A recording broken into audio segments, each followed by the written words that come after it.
Hello everyone, welcome to commerce lectures. I am Neha.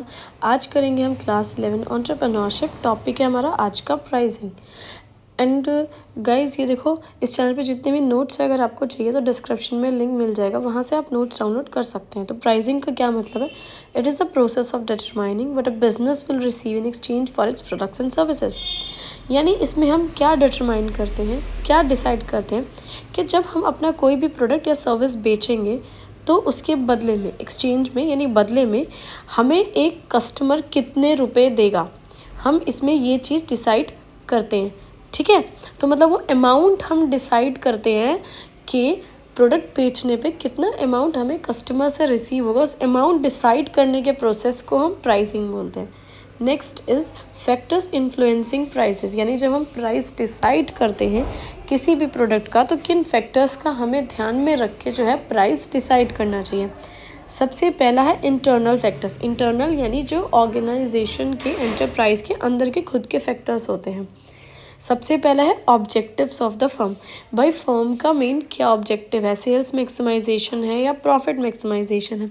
देखो, अगर उसका मेन ऑब्जेक्टिव होगा सेल्स मैक्सिमाइजेशन, के सेल्स बढ़ानी है, तो प्राइस को थोड़ा सा लो रखा जाएगा ताकि ज़्यादा लोग खरीदें। मेन मोटिव होगा कि सिर्फ प्रॉफिट कमाना है, तो प्राइस को थोड़ा सा हाई रखेंगे ताकि ज़्यादा प्रॉफिट कमाया जाए। Next is cost of manufacturing and marketing.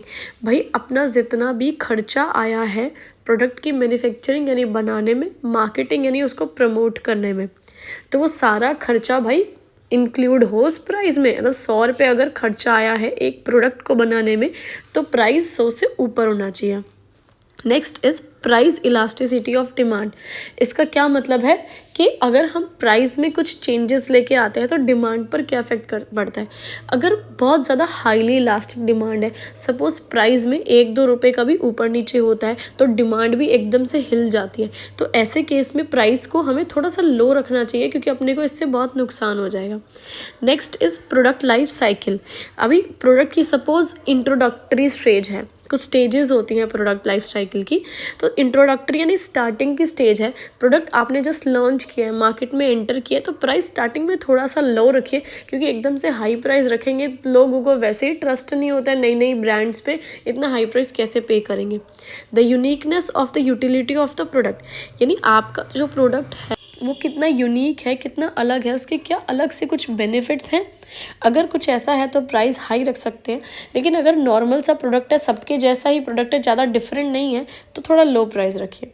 Next is external factors. External यानी आपके एंटरप्राइज से बाहर के कुछ फैक्टर्स होते हैं, जैसे कि मार्केट में कितना कंपटीशन है। अगर बहुत ज़्यादा हाई कंपटीशन है, ठीक है, मतलब बहुत सारे कॉम्पिटिटर्स हैं आपके, तो प्राइस को ज़्यादा हाई मत रखिए, क्योंकि आपका प्रोडक्ट इतनी जल्दी नहीं बिकेगा फिर। Bargaining power of major consumers, यानी कंज्यूमर्स की बार्गेनिंग पावर क्या है और यहाँ पे सप्लायर्स की बार्गेनिंग पावर क्या है, इसको भी ध्यान में रखते हुए प्राइस रखने। अगर कंज्यूमर्स की बार्गेनिंग पावर बहुत ज़्यादा अच्छी है तो प्राइस को इतना ज़्यादा हाई मत रखिए। Next is competitors pricing policy. यानी हमारे कॉम्पिटिटर्स ने क्या प्राइस रखा हुआ है। भाई अगर कॉम्पिटिटर्स ने सबने ही लो प्राइस रखा हुआ है, तो आप एकदम से हाई मत रखिए, आपके पास कस्टमर्स नहीं आएंगे। Level of demand for the product. Demand कैसी है? अभी प्रोडक्ट की डिमांड अच्छी है, फ्रिक्वेंटली बिकता रहता है प्रोडक्ट, तो ठीक है प्राइस थोड़ा बहुत रख सकते हैं। लेकिन अगर बहुत ही कम प्रोडक्ट आपका बिकता है, तो पहले ही हाई प्राइस रख दोगे तो और भी कोई नहीं खरीदेगा।